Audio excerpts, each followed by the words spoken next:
春日部紬のゲーム作ってみよう。親愛なる視聴者の皆様、こんにちは。どうも、春日部紬です。今回は、物理現象を設定できるフィジカルマテリアルを学習してみようと思います。フィジカルマテリアル使ってみた。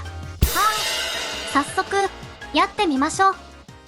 1、物理マテリアルの作成。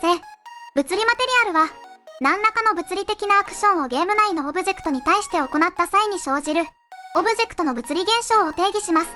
物理マテリアルを作成します。右クリック、物理マテリアル。物理マテリアルクラスで、フィジカルマテリアルを選択します。名前を PM フリクションにします。2、物理マテリアルの割り当て。レベルに配置したアクターに物理マテリアルを割り当てます。割り当て方法はいくつかあるのですが、今回は、レベルに配置したアクターの物理マテリアルを上書きします。まず、レベルにスタティックメッシュを2つ配置します。レベルに配置したスタティックメッシュを2つ選択します。詳細パネル、物理、シミュレートフィジックスを有効にします。有効にすることで、物理現象が起きるようになります。わかりやすいようにマテリアルで色分けします。一旦、起動してみましょ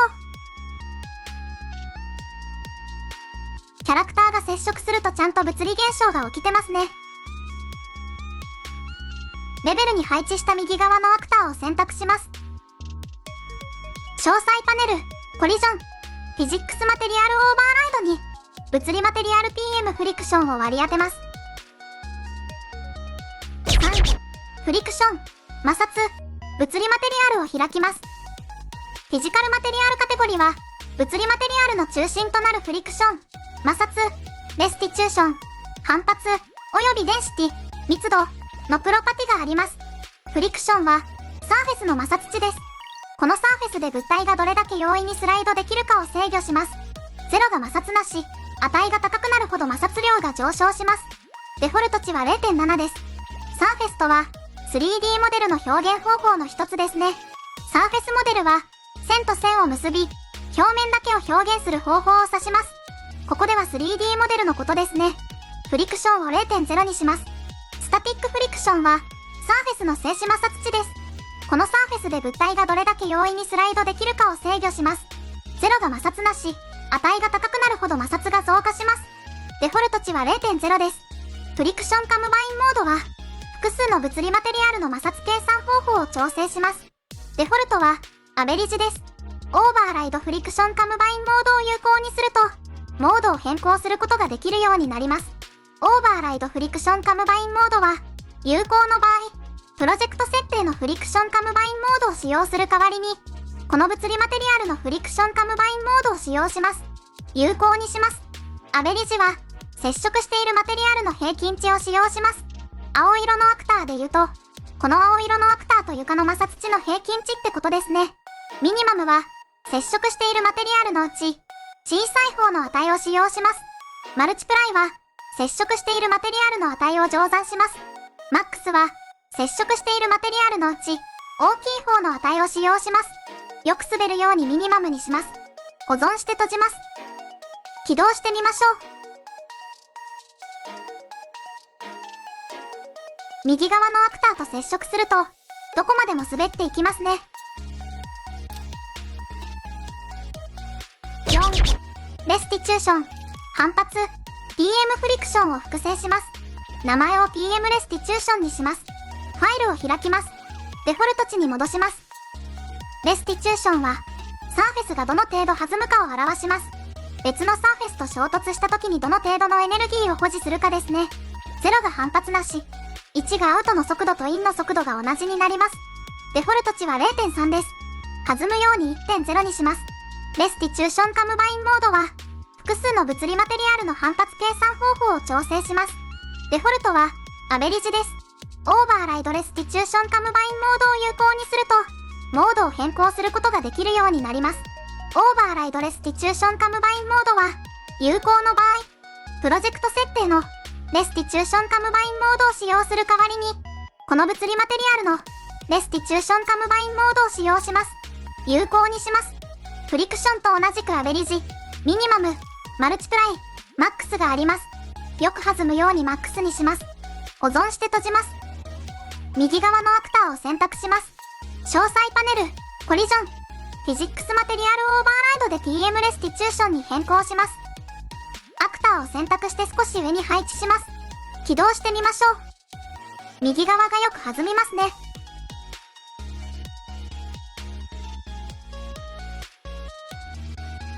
5、デンシティ、密度、PM フリクションを複製します。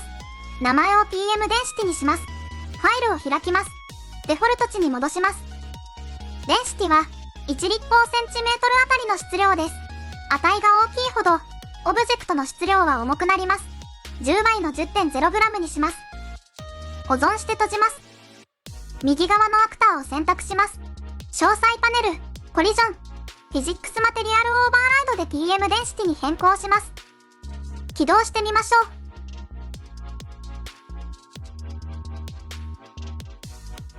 右側のアクターをキャラクターで押してもあまり動かなくなりましたね。重たくなったってことですね。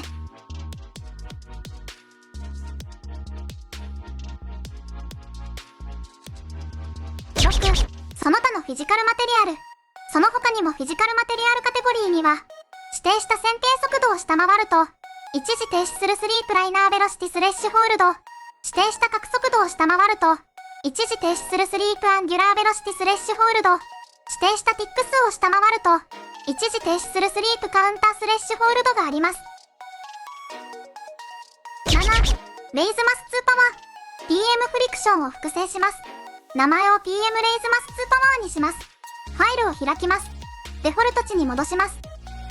レイズマス2パワーは、質量にスケールがどのように影響するかを設定します。オブジェクトが大きくなるにつれて質量が増加する方法を調整するために使用されます。値は1以下にクランクされます。0.1 にしてみます。保存して閉じます。右側のアクターを選択します。詳細パネル、コリジョン、フィジックスマテリアルオーバーライドで TM レイズマス2パワーに変更します。起動してみましょう。右側のアクターが吹っ飛びましたね。8、その他の物理マテリアルの割り当て。物理マテリアルを割り当てる方法はいくつかあります。一旦、レベルに配置したアクターの物理マテリアルを解除します。8-1、マテリアルに割り当て。物理マテリアルはマテリアルに割り当てることができます。マテリアルを開きます。結果ノードを選択します。詳細パネル、フィジカルマテリアルに物理マテリアルを割り当てます。PM レイズマス2パワーを割り当てます。保存して閉じます。マテリアルをレベルに配置したアクターに適用します。起動してみましょう。吹き飛びましたね。8-2、マテリアルインスタンスに割り当て。物理マテリアルをマテリアルインスタンスに割り当てます。マテリアルを選択、右クリック、マテリアルインスタンスを作成します。マテリアルインスタンスを開きます。詳細パネル、一般、フィジカルマテリアルに物理マテリアルを割り当てます。PM レイズマス2パワーを割り当てます。保存して閉じます。マテリアルインスタンスをレベルに配置したアクターに適用します。起動してみましょう。吹き飛びましたね。8-3、スタティックメッシュに物理マテリアルを割り当て。物理マテリアルをスタティックメッシュに割り当てます。スタティックメッシュを適当にレベルに配置します。もちろん、詳細パネル、コリジョン、フィジックスマテリアルオーバーライドで物理マテリアルを割り当てることができます。それとは異なる方法として、スタティックメッシュを開きます。詳細パネル、コリジョン、シンプルコリジョンフィジカルマテリアルで、物理マテリアルを割り当てます。PM レイズマス2パワーを割り当てます。シンプルコリジョンに物理マテリアルを割り当てるってことですね。コリジョンには単純なコリジョンと複雑なコリジョンがあります。表示、単純なコリジョンを有効にします。単純なコリジョンが表示されます。もし表示されなければ、メニューバーのコリジョンより、コリジョンを作成します。または、表示、複雑なコリジョンを有効にして、複雑なコリジョンが表示されれば、複雑なコリジョンを単純なコリジョンとして利用します。詳細パネル、コリジョン、コリジョンコンプレキシティで、Use シンプルコリジョン ES コンプレックスを選択します。保存して閉じます。詳細パネル、物理、シミュレートフィジックスを有効にします。起動してみましょう。吹き飛びましたね。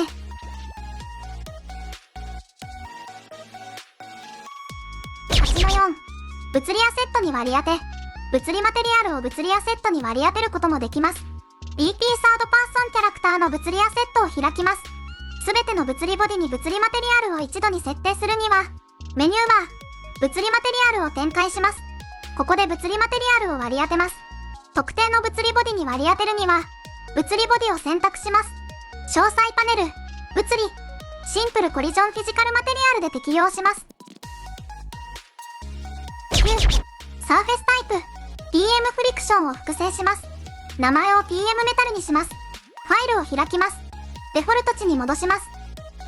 フィジカルプロパティ、サーフェスタイプは、プロジェクト設定で設定した独自のサーフェスタイプを適用できます。研修、プロジェクト設定を開きます。エンジン、物理、フィジカルサーフェスにサーフェスタイプを追加します。サーフェスタイプ1、メタル、サーフェスタイプ2、ウッド、サーフェスタイプ3、リキッド、最大62個のカスタムサーフェスタイプを使用できます。サーフェスタイプを追加すると、物理マテリアルのサーフェスタイプで選択できるようになります。メタルを選択します。保存して閉じます。10、サーフェスタイプの使用例。10の1、アクタの配置。アクタの配置より、キューブを配置します。連打、金属、木材、液体のオブジェクトを配置します。ヒットサウンドとエフェクトを各オブジェクトごとに異なるようにします。10の2、DT プロジェクタイル、発射物の作成、右クリック、ブループリントクラス、アクタ、名前を BT プロジェクタイルにします。ファイルを開きます。コンポーネントパネルより、セルフを選択します。詳細パネル、アクタ、イニシャルライフスパンを 5.0 にして、5秒後に消えるようにします。コンポーネントパネルのプラス追加より、スタティックメッシュのスフィアを追加します。大きさを 0.4、0.1、0.1 にします。詳細パネル、コリジョンプリセットをカスタムにします。ポーンはイグノア、無視するにします。ポーン以外はオーバーラップにします。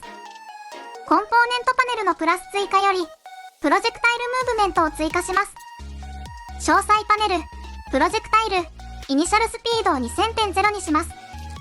プロジェクタイルグラビティスケールを 0.0 にします。コンポーネントパネルのスフィアを右クリック、イベントを追加より、オンコンポーネントビギンオーバーラップを追加します。イベントグラフに、オンコンポーネントビギンオーバーラップノードが配置されます。オンコンポーネントビギンオーバーラップノードのスリークリザルトピンより、ブレイクヒットリザルトノードを配置します。ブレイクヒットリザルトノードを展開します。ヒットコンポーネントピンより、ゲットマテリアルノードを配置します。ゲットマテリアルノードより、ゲットフィジカルマテリアルノードを配置します。ゲットフィジカルマテリアルノードより、サーフェスタイプ、ゲットノードを配置します。出力ピンを右クリックして、変数へ昇格します。オンコンポーネントビギンオーバーラップノードにつなぎます。スポーンエミッターアットロケーションノードを配置します。前の処理につなぎます。ロケーションピンより、ゲットアクターロケーションノードをつなぎます。エミッターテンプレートピンより、セレクトノードを配置します。サーフェスタイプ、ゲットノードを配置します。インデックスピンにつなぎます。プロジェクト設定で設定したサーフェスタイプごとに、アセットを設定することができるようになります。サーフェスタイプごとにアセットを設定します。スケールを3倍にします。プレイス&アットロケーションノードを配置します。前の処理につなぎます。ロケーションピンより、ゲットアクターロケーションノードをつなぎます。サウンドピンより、セレクトノードを配置します。サーフェスタイプ、ゲットノードを配置します。インデックスピンにつなぎます。サーフェスタイプごとにアセットを設定します。最後に、デストロイアクターノードをつなぎます。コンパイルして保存します。10の3、プロジェクタイル、弾丸の発射、DT サードパーソンキャラクターを開きます。ナム1キーを押すとプロジェクタイルが発射するようにします。ナム1キーを配置します。スポーンアクターフロムクラスノードをつなぎます。クラスに DT プロジェクタイルを指定します。プラス追加より、アローコンポーネントを追加します。リューポートに移動します。アローレンクスを 10.0 にします。アローコンポーネントの位置をプロジェクタイルが発射する位置に調整します。イベントグラフに移動します。アローコンポーネントを配置します。アローコンポーネントより Get World Transform ノードを配置します。前方を取得します。リターンバリューを右クリックして構造体 P を分割します。リターンバリューロケーションよりアドノードを配置します。リターンバリューローテーションより Get Forward Vector ノードを配置します。Get Forward Vector ノードをアドノードにつなぎます。スポーントランスフォームを右クリックして構造体 P を分割します。スポーントランスフォームロケーションピンにつなぎます。リターンバリューローテーションをスポーントランスフォームローテーションにつなぎます。コンパイルして保存します。起動してみましょう。発射できてますね。10-4 物理マテリアルの割り当て TM メタルを複製します。名前を TM ウッドにします。ファイルを開きます。フィジカルプロパティサーフェスタイプをウッドにします。保存して閉じます。TM メタルを複製します。名前を TM リキッドにします。ファイルを開きます。フィジカルプロパティサーフェスタイプをリキッドにします。保存して閉じます。材質のマテリアルを開きます。M メタルを開きます。結果ノードを選択します。詳細パネルフィジカルマテリアルに TM メタルを割り当てます。保存して閉じます。M ウッドに TM ウッドを割り当てます。M ウォーターに TM リキッドを割り当てます。レベルに配置したアクターをすべて選択します。詳細パネルコリジョンジェネレートオーバーラップイベントを有効にします。オーバーラップしたらイベントが発生するようになります。起動してみましょう。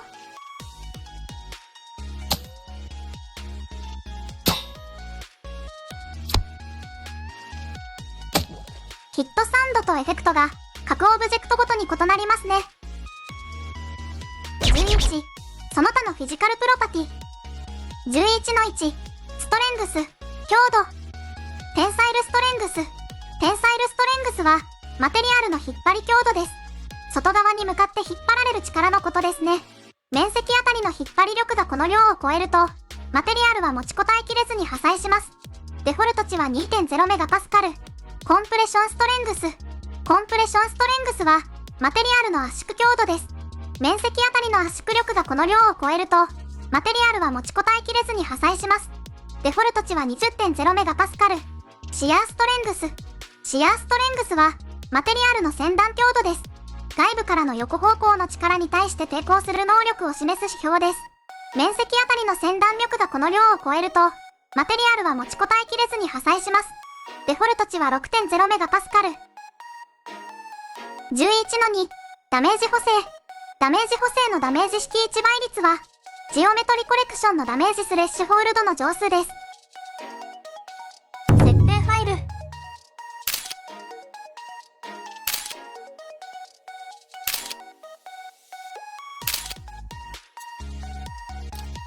ィジカルマテリアルを使うメリットはリアルな物理挙動物体の摩擦や反発力など現実世界に近い物理挙動を再現できます。一貫性のあるシミュレーション異なるオブジェクト間で一貫した物理特性を持たせることができシミュレーションの精度が向上します。カスタマイズ可能各オブジェクトに対して個別に物理特性を設定できるため細かい調整が可能です。パフォーマンスの向上物理特性を統一することでエンジンのパフォーマンスが最適化されます。簡単な適用既存のマテリアルに簡単に適用でき開発効率が向上しますだそうです。はい、それでは今回の動画はここで終わります。興味がある人は高評価とチャンネル登録お願いします。じゃあバイバイ。